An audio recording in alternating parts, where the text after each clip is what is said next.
I'm Henry Welsh. I farm here with my son Enda and my wife Patricia in Moneymore East Ordenmore. We're spring calving dairy herd here. We're milking 330 cows calving from the 8th of February to the 10th of April. We've a crossbred herd, maybe 75% Frisian, 25% Jersey, moving a little bit more towards the Frisian breeding. We're focused very much on milk solids, days in milk, compact calving, and try to maximise output from the farm. We've an 80 hectare milking platform here in Moneymore, and we're stocked at 4 cows to the hectare on it. We're growing about 14 tonne of grass per annum. We think we're utilising about 12.8 tonnes of it.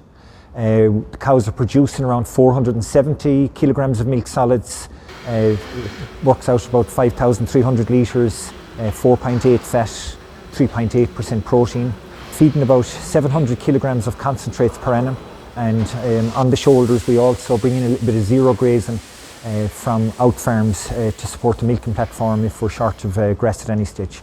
We have the farm set up at a stocking rate of 4, and we base that on an intake of about 15 kilograms of grass per cow during the day, plus 2 kilograms of concentrates for every day over the lactation. So 3 years ago we installed this Waikato 50-pint rotary milking parlor. It's a very, very straightforward parlor in that it has very little technology attached to it.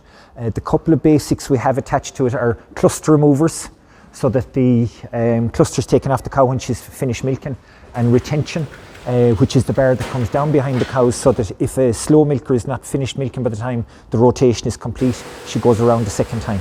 And feeding is automatic. Normally we feed about 1 kilogram per milking, and that's based on an electronic sensor that recognises there's a cow in the bale. So that would be a 50-pint Waikato rotary milking parlour with retention, cluster removers, automatic teat spray, which we're finding an absolute gift. It's a tiny bit heavy on usage on teat spray, but the fact that the cow is sprayed so quickly after the cluster is removed we think is a great success. So we've been operating at about a somatic cell count of 80 or 90, but almost always below 100 for the year with the lactation.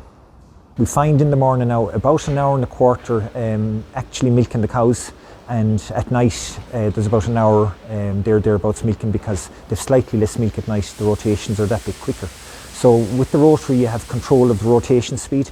So in the morning we normally set the platform at about 10 or 11 minutes. And you have your 6 or 7 rotations there to milk the herd, and in the evening you can drop that rotation time to maybe 8 minutes, and obviously as you move on through the lactation in turn, as the milk is reducing, you might even drop that down to 7 minutes in the evening. So milking is incredibly quick. So about an hour and a quarter to milk in the morning, an hour at night, and of course you have more time around that then in terms of collecting the cows, washing up afterwards. The milking machine itself is auto wash. As I just say, it's a bit like the dishwasher. Once we've the clusters rinsed after milking, we simply press the button and away it goes to wash itself.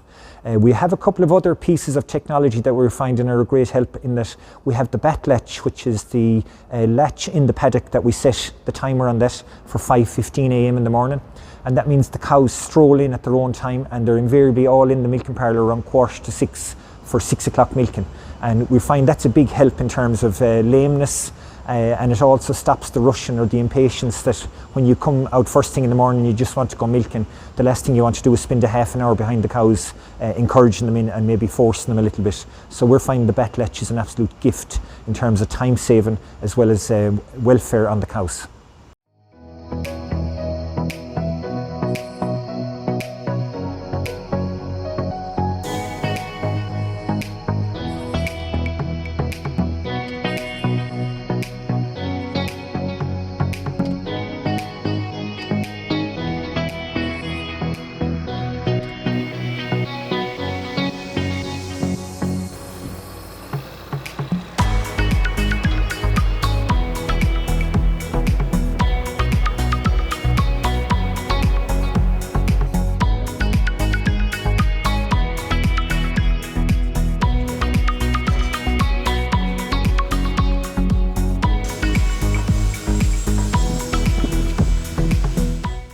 How's it going? My name is Enda Walsh and I'm just farming here in Ordenmore with Henry.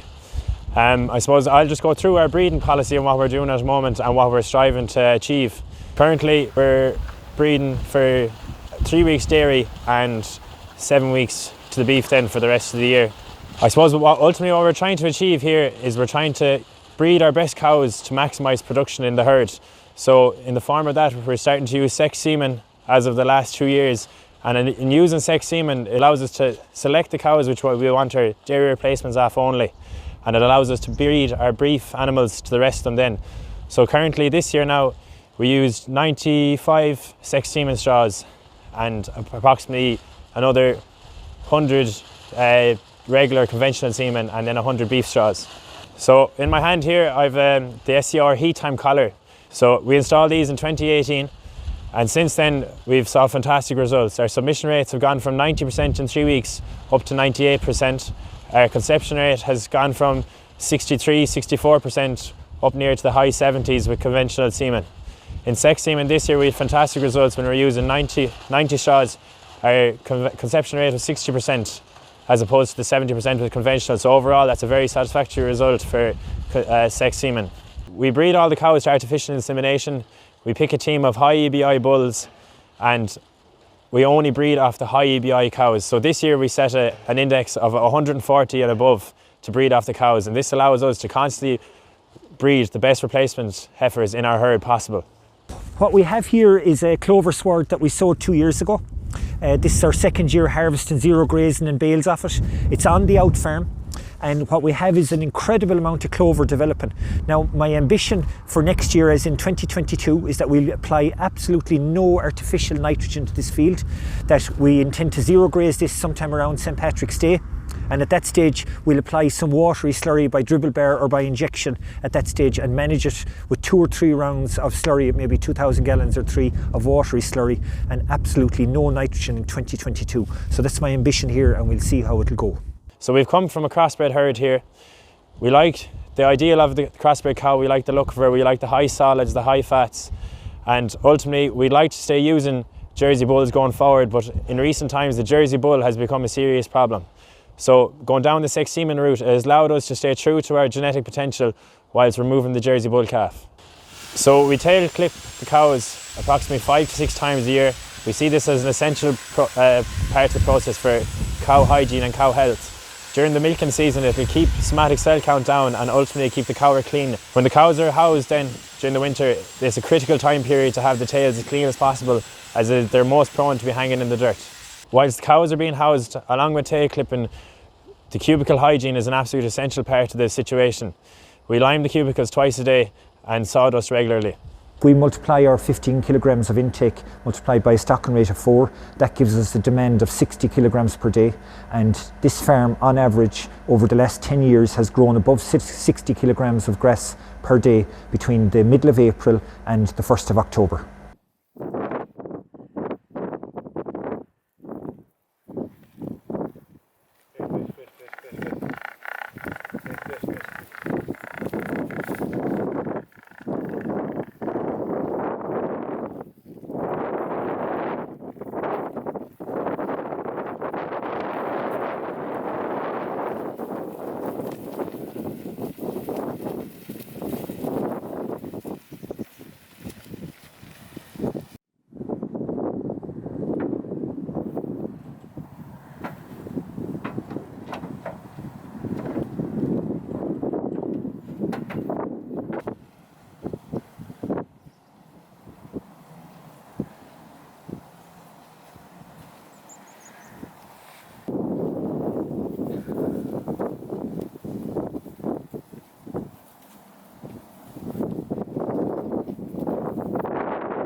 We outwinter all of our in-calf heifers.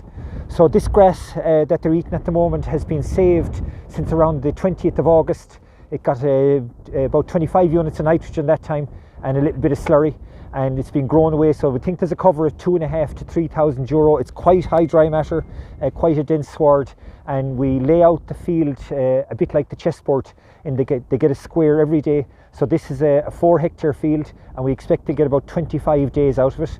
There's 40 heifers in the group, and we also allocate a bale of silage every day or every second day, depending on how growths are going.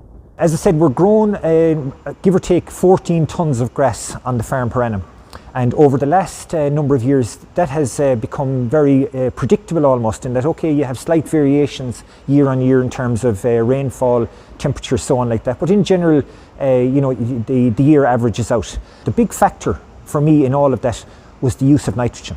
So obviously we get our lime status right, our pH status. On this farm, we're all index 3 or better in terms of P's and K's, and we apply sulphur during the year. So really nitrogen has been our accelerant. That's what we use to control the growth year on year. So at the moment now, over the last number of years, we've been applying somewhere between 18 and 23 units of nitrogen per rotation. And over the last 3 years in particular, we've focused almost exclusively on protected urea to grow that grass. So this year going forward now, nitrogen and fertiliser in general looks like it's going to be shockingly expensive to the extent that it will be almost uneconomic for most people to apply it. So within that, over the last couple of years, in terms of our commitments that we've given in terms of climate change, we've started to move towards clover again, trying to protect clover in the sward. In that traditionally we were casual about clover, we probably applied a bit too much nitrogen, maybe we were more interested in removing docks from the pasture otherwise, but either way clover was the casualty, and we didn't really focus on it in terms of utilising its ability to fix nitrogen. Going forward now, that's going to be our number one priority. Greater fixing of nitrogen from clover, which will have a double advantage, that it obviously reduces the cost of purchasing prohibitively expensive nitrogen, but on top of that, it's also going to improve and significantly reduce our environmental footprint, in that the less nitrogen we apply, the less risk of losses to the groundwater, and the less risk of nitric oxide or emissions to the atmosphere. So clover gives us a big advantage in all of that. And the other thing we know over the last number of years from research is that the cows are producing better milk solids, better fat, better protein in the second half of the season when it's more difficult to maintain grass quality. Over the last 3 years, all of the reseeds that we've been introducing on the farm, and we're reseeding about 10% of the farm at this stage now on a per annum basis, all of the reseeds have included clover. Now over the past 2 years since we've reseeded, we've been reducing the nitrogen usage on those pastures from midsummer onwards in an attempt to stimulate the development of the clover and its ability to fix nitrogen. To date, it hasn't matched our use of nitrogen, in that we're measuring here twice a week on the farm, in that in general we're doing around 55 or 60 walks per annum on the farm, and what we're finding is the clover still hasn't stepped up to the mark, so it's still very much a learning process, in that we're finding that where we're backing off on nitrogen midsummer, that the growth is dropping off significantly in the clover pastures. So maybe it's a trust thing yet, or it's an impatience in terms of we can't wait for it to fix the nitrogen quicker, but certainly we've a little bit of work to do there, in that we're absolutely counting on 14 tonne of grass. We're absolutely counting on a growth of at least 60 kilograms per day throughout that summer period, as I referenced earlier, in terms of if we're not growing that amount, we can't stock the farm to that extent. So there's areas to work on there, and we're also very interested but haven't started the multi-species sward pastures as of yet, in that we're just waiting to learn a little bit more about them and to see how some of our neighbours and the trials get on the multi-species swards. One of the other things we're doing over the last couple of years, and obviously we're in nitrates derogation, or the nitrates action programme as they're starting to classify it now, is trying to maximise slurry usage, and we're trying to target our slurry specifically more to our silage ground and any ground that's low on P and K. So very little of the milking platform at this stage really requires P and K, extra P and K. So most of that's going out to the ground. We're cutting silage off or zero grazing on the out farms. One of the big pluses we've seen over the last couple of years has been that we're exclusively using low emission now. So the low emission, we're definitely seeing advantages to it in terms of easier to graze grass quickly afterwards, less contamination of the grass, a lot less smells. We've a lot of neighbours around here. We're lucky enough that we live in an area that's reasonably built up, so there's no air pollution. Perhaps one of the advantages we have here is that we have a lagoon. So it's a 1 million gallon lagoon, and we store all of our liquid in terms of the wintering pad where the cows are wintered over the winter, all of the parlor washings, all of that over the winter. So if anything, we have a huge amount of liquid which makes the slurrier more dilute and easier to apply. So this is the last paddock we grazed this autumn. It's closed now for the spring, and even still the regrowths have recovered quite quickly. Covers were probably around 2,500 on this. It was gone very high by the time we got to it, but it's just shown or reflecting on the very mild November we had and the high temperatures and the excellent growth rates. The colour is still exceptional on the field, and it's repairing itself well after the grazing.